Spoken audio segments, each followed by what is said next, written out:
Oh my god. Oh my god. Oh my gosh! Welcome back to my channel. ஒரு வழியா round ஒன்னோட choice filling and tentative confirmation முடிஞ்சிருச்சு. ஏன்னா அடுத்தது வந்து டென்டேட்டிவ் கன்ஃபர்மேஷன் பண்ணவங்க 5 நாள் டிஎஃப்சி சென்டர் போகணும். அதே மாதிரி அக்செப்ட் அண்ட் ஜாயின் கொடுத்தவங்க வந்து நேரா காலேஜில் வந்து 23ஆம் தேதிக்குள்ள போய் ஜாயின் பண்ணணும். அப்படி நீங்க இந்த 23ஆம் தேதிக்குள்ள டிஎஃப்சிக்கோ இல்ல காலேஜில் போய் நீங்க எதுவுமே பண்ணலன்னா நீங்க கவுன்சிலிங் விட்டே வெளியில வந்துருவீங்க. நல்ல நோட், நீங்க கவுன்சிலிங் விட்டே வெளியில வந்துருவீங்க. ஸோ அதனால வந்து ரொம்ப கேர்ஃபுல்லா வந்து டிசிஷன் எடுங்க. கேர்ஃபுல்லா இல்ல, இப்போ நீங்க டிசிஷன் எடுத்துட்டீங்க, அதாவது டிஎஃப்சி சென்டர்ல போய் 5 நாள்ல வந்து நீங்க சர்டிபிகேட்ஸ் அண்ட் பேமெண்ட் பே பண்ணணும். அதே மாதிரி வந்து காலேஜ் அக்செப்ட் ஜாயின் காலேஜுக்கு போகணும். நம்மளுக்கு ஜூலை 14ல இருந்து 14, 15, 16 3 நாள் சாய்ஸ் ஃபில்லிங், அப்புறம் 17, 18 டென்டேட்டிவ் கன்ஃபர்மேஷன்ஸ். இந்த 5 நாள் பி ஹானஸ்டா சொல்லணும்னா நான் தூங்கின நேரம் ரொம்ப கம்மி. ஸோ முடிஞ்ச வர எனக்கு கால் பண்ண அண்ட் எனக்கு சாய்ஸ் லிஸ்டுக்கு டவுட்ஸ் கேட்டோம் எல்லாத்துக்கும் தெரியும். நான் இதுவரை வந்து யாரோட காலையும் வந்து நான் அவாய்ட் பண்ணதே கிடையாது. எல்லாத்துக்கும் முடிஞ்ச வரை நான் ரிப்ளை பண்ணியிருக்கேன். அப்படியே எனக்கு பிஸியா இருந்தாலும் மிஸ்டு கால் பார்த்துட்டு நான் உங்களுக்கு கூப்பிட்டுருக்கேன். ஸோ எனக்கு ஒரு பெருமையான விஷயம் என்னன்னா, என் சேனல்ல ஏன்னா நம்மளோட சப்ஸ்கிரைபர் கம்மியா இருக்கலாம், ஏன்னா content wise we are big. ஏன்னா மற்றவங்க மாதிரி வந்து ஒரே ரிப்பீட்டேட்டிவ் 180க்கு இந்த காலேஜ் 190க்கு இந்த காலேஜ் இதுதான். இது வந்து அவங்க 2-3 சேனல்ஸ்லாம் வந்து ஒரே ஒரு இது திருப்பி திருப்பி வந்து சிஎஸ்சி ஏடிஎஸ் ஐடி சிஎஸ்சி ஏடி ஐடி இப்படியே வந்து சாய்ஸ் லிஸ்ட் ரெடி பண்ணதுல நிறைய ஸ்டூடெண்ட்ஸ் ஏமாற்றாங்க. ஏன்னா அவங்க வந்து திருப்பி வந்து they are main focused on Coimbatore zone colleges. ஏன்னா மோஸ்ட் ஆஃப் யூடியூபர்ஸ் வந்து பேஸ்ட் ஃப்ரம் கோயம்புத்தூர். ஸோ அதனால வந்து அவங்க மெயின் ஃபோக்கஸ் வந்து கோயம்புத்தூர் காலேஜஸ் அண்ட் சென்னையில் இருக்கிற டாப் காலேஜஸ் மட்டும்தான் ஃபோக்கஸ் பண்ணாங்க. அவங்க வந்து மெயினா வந்து அதர் ஜோனை கான்சன்ட்ரேஷன் பண்ணல. நம்ம மட்டும் ஒரு தனி வீடியோ போட்டிருந்தோம், சென்னை கோயம்புத்தூர்ல மட்டும் நல்ல காலேஜஸ் கிடையாது, அதர் ஜோன்லயும் காலேஜஸ் இருக்கு. நீங்க வந்து அதே மாதிரி வந்து மற்ற சேனல்ஸ் என்ன பண்ணாங்கன்னா திருப்பி திருப்பி computer science IT ADS cyber security இதுக்குள்ளேயே வந்து பங்கமா இதுல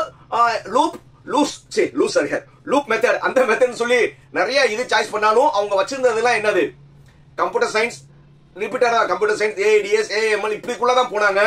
ரொம்ப ஸ்மார்ட்டா வந்து ஒரு பெரிய காலேஜ்ல வந்து ஒரு மெக்கானிக்கல் எடுக்கலாம், ஒரு ப்ரொடக்ஷன் எடுக்கலாம், மேனுஃபேக்சரிங் எடுக்கலாம், இண்டஸ்ட்ரியல் இன்ஜினியரிங் எடுக்கலாம், ஈவன் டாப் காலேஜ்ல வந்து பயோடெக்னாலஜி எடுக்கலாம்னு யாருமே சஜஸ்ட் பண்ணல. ஏன்னா தே ஆர் ஒன்லி வந்து கம்ப்யூட்டர் மட்டும் தான் அவங்க நினைச்சிட்டு இருக்காங்க. கம்ப்யூட்டர் வந்து உண்மையிலே வந்து கம்ப்யூட்டர் மட்டும் வாழ்க்கை கிடையாது. இப்போ ஒரு மெக்கானிக்கல் இன்ஜினியர் இல்லாம வந்து எந்த உலகம் நடக்காது. இப்போ நீங்க செல்போன் சொல்றீங்க, இந்த செல்போன்ல வந்து எத்தனை பார்ட்ஸ் இருக்கு. இப்போ நீங்க மேல உட்காந்துருக்கீங்க, உங்க வீட்டுல எல்லாத்துக்கும் ஃபேன் இருக்கு. இப்ப ஃபேன் நீங்க நினைச்சாலும் நீங்க ஃபேன் ஒரு வேர்டு சொல்றீங்க, அந்த ஃபேன்ல என்ன இருக்கு, ஒரு கப்பு 3 ரெக்கை, இந்த அந்த உள்ள பண்ணோம்னா ஆரம்பச்சோறு வயரு பேரிங்கு எத்தனை ஸ்க்ரூஸ் இருக்கு எத்தனை காயில்ஸ் இருக்கு. ஸோ இது அதுக்கப்புறம் வந்து முதல்ல வந்து அந்த 3 பிளேட் ரெக்கை வந்து அது எப்படி பண்ணுவாங்கன்னா முதல்ல பழைய இரும்பை உருக்கி முதல்ல இரும்பு கம்பெனிக்கு போகும். அதுக்கப்புறம் அயன் வந்து அயன் இன்காடஸ் ஆகும், இல்லாட்டா பிளட் ஆகும். அதுக்கப்புறம் ரோலிங் மில்க் வரும். ரோலிங் மில்க் வந்த பிறகு அந்த ஷீட்டை வந்து கட் பண்ணி அந்த கட் பண்றதுக்கு கட்டிங் மிஷின் இருக்கு. அந்த கட்டிங் மிஷின் வந்த பிறகு வந்து அதை வந்து ஓட்ட போடுறதுக்கு ட்ரில்லிங் மிஷினு, அந்த ஆர்ச் பண்றதுக்கு அப்புறம் பெயிண்ட் பண்றதுக்கு ஒரு ரெக்கைக்கே வந்து இத்தனை ப்ராசஸ் இருக்கு.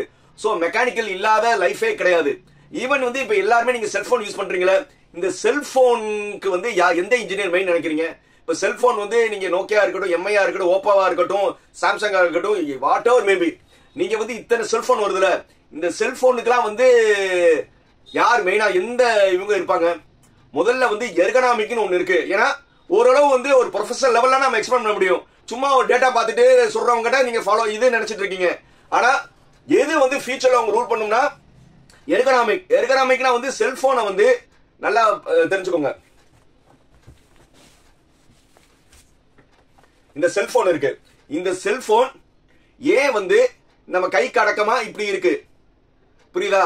நம்ம ஏன் இந்த இடத்துல ஏன் இது இருக்கு, இந்த இடத்துல வந்து ஏன் இந்த ஸ்பீக்கரோட மைக் இருக்கு, இந்த கையை வந்து ஒரு கையில எப்படி பிடிக்கணும், அதே மாதிரி ஒரு கையில வந்து எப்படி டச் பண்ணணும், இந்த டெம்பர் கிளாஸ் ஏன் இந்த டெம்பர் இருக்கணும், இந்த கவர் ஏன் வந்து இந்த ரப்பர்ல இருக்கு, இது போக வந்து இங்க இருக்கிற மெட்டீரியல் என்ன, லென்ஸ் என்ன மெட்டீரியல், இது எல்லாமே டிசைட் பண்றது யாரு? கம்ப்யூட்டர் இன்ஜினியர் நினைக்கிறீங்களா? Pure mechanical engineer. அதே மாதிரி நம்ம ஏசின்னு எடுத்துட்டோம், இன்டோர் யூனிட் அவுட்டோர் இருக்கு, அதுக்கு எத்தனை ஸ்பேர்ஸ் இருக்கு, அதெல்லாம் ஒரு மேனுஃபேக்சரிங் தானே. அதே மாதிரி சிவில்ல வந்து நீங்க எல்லாருமே வந்து அதிகமா நீங்க சாய்ஸ் பண்ணல. மத்த யூடியூபர் வந்து சிவில்ல வந்து யாருமே சஜஸ்ட் பண்ணல. ஏன்னா எல்லா காலேஜ்லயும் கம்ப்யூட்டர் தான் இருக்கு, சிவில் ரொம்ப கம்மியா இருக்கு. ஏன்னா மொத்தமா நீங்க அதை யோசிக்கணும், டிமாண்ட் அண்ட் சப்ளை. இப்ப சிவில் யாருமே படிக்கிறது இல்ல. அதிகபட்சம் ஒரு 5000 இன்ஜினியர் வரதே அதிகமா இருக்கும். ஆனா ஒவ்வொரு வருஷமும் 5800 ஏய்ஸ் வந்து பிடபிள்யூ ரிட்டையர்ட் ஆகுறாங்க. இப்பயே ஒரு 4 வருஷத்துல வந்து போனீங்கன்னா சிவிலே இல்லைன்னா எப்படி இருந்தாலும் பிடபிள்யூல இன்ஜினியர் வேணும். கவர்மெண்ட் வந்து ஸ்மார்ட் சிட்டி அண்ட் வில்லேஜ் டெவலப்மெண்ட்லாம் இருக்கும்போது அங்கெல்லாம் உங்களுக்கு இன்ஜினியர்ஸ் தேவை. அப்போலாம் யார் தேவை? சிவில் தேவை. அதே மாதிரி நீங்க வந்து இப்போ 2029க்கு தான் ஃபோக்கஸ் பண்ணும். 2029ல வந்து எந்த ஃபீல்டு ரூல் ஆகும்னு நினைக்கிறீங்க? வெஹிக்கிளுக்கான ரெவல்யூஷன் இருக்கும். நம்ம கவர்மெண்ட் என்ன சொன்னா 2030ல இந்தியா ஷுட் பி கிரீனிஷ் சொல்லிருக்காங்க. அப்படின்னா என்னது? பொல்யூஷன் இல்லாத வெஹிக்கிள் மாற சொல்றாங்க. அப்போ பெட்ரோல் டீசல்லாம் இருக்காது. சோ அது ஆட்டோமேட்டிக்கா வந்து எதுல வந்து அதிகமான 2029ல ஜாப் ஸ்கோப் இருக்கும்? 2029ல வெஹிக்கிள் நீங்க படிச்சுட்டு வரும்போது அது வரை நீங்க படிக்கிற வரை பேட்டரியோட ரிசர்ச் நிறைய இருக்கும். ஆட்டோமொபைல் மெக்கானிக்கலோட சப்டிவிஷன் ஆட்டோமொபைல். வெஹிக்கிள் நீங்க மாத்த போறது வந்து இந்த ஆட்டோமொபைல் செக்டர்ல தான், மெக்கானிக்கல் செக்டர். அந்த இடத்துல தான் வந்து நீங்க வெஹிக்கிள்கான ரெவல்யூஷன் பண்ணணும். சோ 2029ல வந்து ஆப்வியஸ்லி அண்ட் ட்ரிபிள் அண்ட் மெக் தான் வந்து ரூல் பண்ணும். இந்த ஒரு பேசிக் வந்து யாருமே வந்து உங்களை சொல்லல. யார் யார் இந்த வருஷம் வந்து மெக்கானிக்கல், ஆட்டோமொபைல், ட்ரிபிள் எடுக்கிறவங்க தே வில் ரூல். அதே மாதிரி கம்ப்யூட்டர் சயின்ஸ் படிச்சவங்க இப்ப எல்லாருமே கம்ப்யூட்டர் சயின்ஸ் படிச்சாங்கன்னா இப்பவே வந்து உண்மையான சினாரியோ என்ன தெரிஞ்சிருக்கு? எல்லா பெரிய டிசிஎஸ், விப்ரோ, காக்னிசன்ட் நிறைய பேருக்கு வந்து பெஞ்சில தான் நிறைய பேர் இருக்காங்க. நிறைய பேர் வந்து லே ஆஃப் இருக்காங்க. நிறைய பேருக்கு வேலையே இல்ல, இருக்கிறவங்கள வேலையை கட் பண்ணிட்டு இருக்காங்க. அவங்களுக்கே வேலை இல்லைன்னா வந்து நீங்க ஒவ்வொரு வருஷமே 1.5 லட்சம் பேர் 2 லட்சம் பேர் கம்ப்யூட்டர் படிச்சுட்டு போனீங்கன்னா 2029ல வந்து உங்களுக்கு வேலை கிடைக்குமா? பெரிய பெரிய கம்பெனி உங்களுக்கு கூப்பிடுவாங்களா? ஒரு வேலைக்கு 1 லட்சம் பேர் போட்டி போடுவீங்க. கடைசியில வந்து உங்க ஊர்ல இருக்கிற சரவணா ஸ்டோர், ஜெயச்சந்திரன், போத்தீஸ் அங்கெல்லாம் வந்து கம்ப்யூட்டருக்கு ஆள் தேவை. எதுக்கு? பில் அடிக்கிறதுக்கு. அதுக்காக நீங்க வந்து இன்ஜினியரிங் படிக்கணும். ஏன்னா இல்லையா? பிபிஓ. ஹலோ ஹலோ சொல்லுங்க sir. Okay. Policy number okay sir. Okay sir. இந்த கஸ்டமர் கேர்ல போய் பிபிஓ வேலை பார்க்கறதுக்காக நீங்க வந்து இன்ஜினியரிங் படிக்கிறீங்க. முதல்ல வந்து டிமாண்ட் அண்ட் சப்ளை வந்து முதல்ல யோசிங்க. ரைட். இப்போ மெயினா வந்து ரவுண்ட் 1 மாணவர்கள் பண்ண தவறுகள், சின்ன சின்ன தவறுகள் என்னன்னு முதல்ல தெரிஞ்சுக்கோங்க. ஃபர்ஸ்ட் அவங்ககிட்ட வந்து ஃபோக்கஸ்டே கிடையாது. அவங்க வந்து திருப்பி வந்து computer science, AIDS, IT and EC லெவல்ல தான் வந்து அவங்களுடைய சாய்ஸஸ் நிறைய இருந்தது நான் அப்சர்வ் பண்ண வரேன். ஒரு சிலவங்க வந்து பெரிய காலேஜஸ்ல ட்ரிபிள் போட்டாங்க. ரொம்ப புத்திசாலிகள் வந்து பெரிய காலேஜ்ல வந்து மெக்கானிக்கல் சிவில் போட்டாங்க. ஒரு சிலவங்க ரொம்ப புத்திசாலிகள் வந்து ரொம்ப நல்ல பெரிய காலேஜ்ல வந்து mechanical civil, production, industrial engineering, biotechnology எடுத்தாங்க. ஒரு மச்சவங்களாம் வந்து நான் ஏற்கனவே சொன்ன மாதிரி ஒரு 3-4 பேர் வந்து ஜஸ்ட் இது ஃபாலோ பண்ணுங்க, உங்களுக்கு வந்து ரவுண்ட் 1க்கு பெஸ்ட்னு சொல்லி ஒரே கம்ப்யூட்டர் சயின்ஸ் ஒரு எக்ஸலோ பிடிஎஃப்ஓ எல்லாத்துக்கும் பண்ணாங்க. அதுக்கு முன்னாடி அவங்க என்ன சொன்னது? நீங்க எல்லாருமே கூகுள் ஃபார்ம்ல வந்து உங்க டீடைல் கொடுங்க, வாட்ஸ்அப்ல ஜாயின் பண்ணுங்கன்னு. சார் வாட்ஸ்அப்ல கூகுள் ஷீட்ல வந்து நீங்க வந்து டேட்டா வாங்கி என்ன செய்ய போறீங்க? ஸ்டூடெண்ட்ஸ் அவங்க ஏன் வந்து கூகுள் ஷீட்ல வந்து உங்க டேட்டா வாங்குறாங்க தெரியுமா? முதல்ல அது தெரிஞ்சுக்கோங்க. அவங்க ஏன் கூகுள் ஷீட்ல வந்து டேட்டா வாங்குறாங்கன்னா உங்களுடைய டீடைல் எல்லாமே நீங்க காலேஜ்ல போய் சேர்றதுக்கு முன்னாடி அவங்களோட இன்ஃபர்மேஷன் காலேஜுக்கு போயிடும். இந்த மாதிரி இந்த ஸ்டூடெண்ட் வந்து எங்களுடைய ரெஃபரன்ஸ்ல தான் வர்றாங்க. சோ மேபி வாங்கலாம். நான் வாங்குறாங்கன்னு சொல்லல, ஆனா வாங்குறதுக்கான வாய்ப்பு இருக்கு. வாங்குறதுக்கான வாய்ப்புனா வாங்குறாங்க, அவ்வளவுதான். அதே மாதிரி வந்து ஒரு சில யூடியூபர்ஸ் வந்து நான் ஏற்கனவே சொன்ன மாதிரி ரொம்ப சுமாரான காலேஜ் கணக்கு இவங்கெல்லாம் வந்து ரொம்ப அவங்க காலேஜ் சொல்லும் போதெல்லாம் பாத்தீங்கன்னா ரொம்ப சுமாரான காலேஜ் எல்லாம் சொல்லியிருந்தாங்க. ஏன்னா ரவுண்ட் 1க்கே தகுதி இல்லாத காலேஜ் எல்லாம் சொல்லியிருந்தாங்க. அந்த மாதிரி காலேஜ் எல்லாம் வந்து நிறைய ஸ்டூடெண்ட்ஸ் எடுத்தாங்க. நம்மகிட்ட கேட்கும் போது அவங்களால என்ன செஞ்சோம், நீங்க தைரியமா டிக்ளைன் பண்ணுங்க, அடுத்த ரவுண்ட்ல போனாலும் அந்த காலேஜஸ் இருக்கும்னு. சோ இந்த மாதிரி மிஸ்லீட்லயே வந்து அந்த ஹாய் ப்ரோ ஹாய் அந்த மாதிரி வந்து யாரு சொல்றாங்களோ அந்த மாதிரி ஃபாலோ பண்ணி உங்க லைஃபை வந்து நிறைய பேர் வந்து ஒரு சுமாரான காலேஜ்ல கம்ப்யூட்டர் சயின்ஸ், ஏஐடிஎஸ் எடுக்கிற மாதிரி தான் நிறைய பேர் இது பண்ணீங்க. ஒரே மாதிரி வந்து நீங்க எல்லாருமே என்ன செஞ்சீங்கன்னா ஒரே குரூப்பை தான் நீங்க ஃபோக்கஸ் பண்ணீங்க. ஒரே குரூப்பை நீங்க ஃபோக்கஸ் பண்ணீங்கன்னா ஆட்டோமேட்டிக்கா உங்களுக்கு என்ன ஆகும்? கம்ப்யூட்டர் சயின்ஸ், ஏஐடிஎஸ், ஐடின்னு வச்சுங்க. இந்த 3 பிரான்ச் வந்து கண்டினியூஸா வந்து ஒரு 20 காலேஜ்ல போட்டாலும் 20 காலேஜ்லவே நீங்க போட்டாலும் சீட்ஸ் இருக்காது. 190-95க்கே முடிஞ்சிடும். மிச்சம் இருக்கவங்க என்ன ஆச்சு?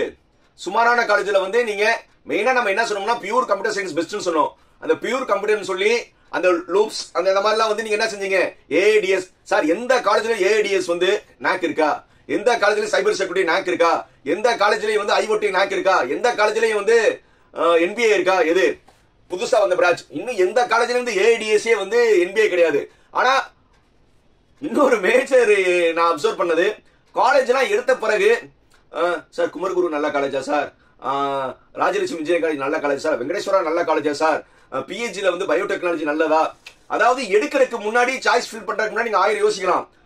எடுத்த பிறகு வந்து யோசிக்க, அதாவது அப்புறம் நீங்க சாய்ஸே வைக்க கூடாது. இப்போ 2-3 பேரண்ட்ஸ் வந்து 189ல வந்து சார் வந்து எனக்கு மெக்கானிக்கல் வந்து ஒரு பெரிய காலேஜ்ல கிடைச்சிருக்கு, என் பொண்ணு இப்ப மெக்கானிக்கல் போக வேணாம்னு சொல்றான்னு. சார் மெக்கானிக்கல் நீங்க தானே விருப்பப்பட்டு வச்சீங்க. இன்னும் நான் அவங்ககிட்ட அதான் சொன்னேன், மெக்கானிக்கல்ல வந்து கேர்ள்ஸ் படிக்கிறது ரொம்ப கம்மி. நீங்க கேர்ள்ஸ் வந்து மெக்கானிக்கல் படிச்சா ஷைன் ஆனாலும் இல்ல சார் இப்போ என் மக வேணான்னு சொல்றான், நான் மெக்கானிக்கல் படிக்க சொல்லி என் மக வேணான்னு சொல்றான்னு, இப்படி ஒரு திங்கிங் இருக்கு. சோ நான் மெயினா என்ன சொல்றேன்னா, choice filling is a very very critical. உங்களுக்கு 1% கூட இஷ்டம் இல்லையா அந்த குரூப் வைக்காதீங்க. உங்களுக்கு 1% வந்து அந்த காலேஜ் பிடிக்கலையா வைக்காதீங்க. அப்பா சொன்னாங்க, அம்மா சொன்னாங்க, மாமா சொன்னாங்க, ஹாய் எவ்ரிவன் சொன்னாங்க, இந்த மாதிரி எல்லாம் சொன்னாங்க சொல்லி எல்லாம் வந்து நீங்க வச்சீங்கன்னா உங்க லைஃப் தான் என்ன ஆகும், கெட்டு போகும். சோ அதனால வந்து சுய புத்தி இருக்கணும். இது ஃபோக்கஸ்டு. நான் இந்த காலேஜ் இந்த குரூப், இந்த காலேஜ் இந்த குரூப், இந்த மாதிரி தான் இருக்கணும். நான் என்ன சொல்றேன்னா, நீங்க எல்லா சேனல் பாருங்க, யூடியூப் எல்லா சேனல் பாருங்க, ரொம்ப சேனல் பாருங்க. அதுல இருந்து அன்னப்பறவை மாதிரி அவங்க சொன்னதை மட்டும் ஹிண்ட் எடுங்க. இவங்க என்ன சொன்னாங்க, இவங்க என்னென்ன மாதிரி சொல்றாங்க, இவங்க என்னென்ன மாதிரி சொல்றாங்க, அதை எல்லாமே கேதர் பண்ணி நீங்க சுய முடிவெடுங்க. இல்லையா அவங்ககிட்ட வந்து கூகுள் ஃபார்ம்ல கொடுத்துட்டு அவங்க வாட்ஸ்அப் குரூப்ல ஜாயின் பண்ணீங்கன்னா அவங்க ஒரு பிடிஎஃப் ரிலீஸ் பண்ணுவாங்க. மறுபடியும் என்னது, அவங்களுக்கு இன்ஃப்ளூயன்ஸ் பண்ண காலேஜஸ்லாம் இந்த செகண்ட் ரவுண்டு பையங்களை எத்தனை பேர் வந்து அந்த வலையில விழுறீங்களா மட்டும் பாருங்க. ஏன்னா அவங்க மோஸ்ட்லி டார்கெட் வந்து ரவுண்ட் 2 ஸ்டூடெண்ட்ஸ் தான். இந்த ரவுண்ட் 2 ஸ்டூடெண்ட்ஸ் ரொம்ப கேர்ஃபுல்லா இருங்க. ஏன்னா உங்களை டார்கெட் பண்றதுக்கு ஒரு டீமே இருக்கு, யூடியூப்லயும் இருக்கு. அதே மாதிரி வெளியில வந்து நிறைய பேர் வந்து உங்களுக்கு ஃபோன் பண்ணி ஏஜென்சி நாங்க உங்களுக்கு ஃப்ரீயா தரோம், ஃபினாயில் தரோம், ஸ்காலர்ஷிப் உங்க காலேஜில் சேர்றோம், கவுன்சிலிங் டிபார்ட்மெண்ட் வந்து பேசுறோம், ஸ்காலர்ஷிப் டிபார்ட்மெண்ட் பேசுறோம், கவுன்சிலிங் ஹெட் ஆபீஸ் வந்து பேசுறோம், இப்படியே பேசி வந்து உங்களை மயக்குவாங்க. சோ அவங்ககிட்ட எல்லாம் வந்து நீங்க மயங்காதீங்க. எல்லா சேனல் பாருங்க, சுயமா வந்து சாய்ஸ் லிஸ்ட் நீங்க ரெடி பண்ணுங்க. இன்னும் டைம் இருக்கு. ரவுண்ட் 2 ஸ்டூடெண்ட்ஸ் உங்களுக்கு நிறைய டைம் இருக்கு. ரொம்ப பிரீஃபா வந்து ரொம்ப ஸ்மார்ட்டா இப்போதைக்கு ரெடி பண்ணுங்க. உங்க லைஃப் நீங்க தான் டிசைட் பண்ணணும். வேற ஏதாவது டவுட் இருந்துச்சுன்னா எப்பவுமே கால் பண்ணுங்க. சேனல் பிடிச்சிருக்கா ரவுண்ட் 2 ஸ்டூடெண்ட்ஸ், இந்த சேனல் பிடிச்சிருந்தா நீங்க எல்லாமே ஷேர் பண்ணுங்க. Like, comment, share, subscribe.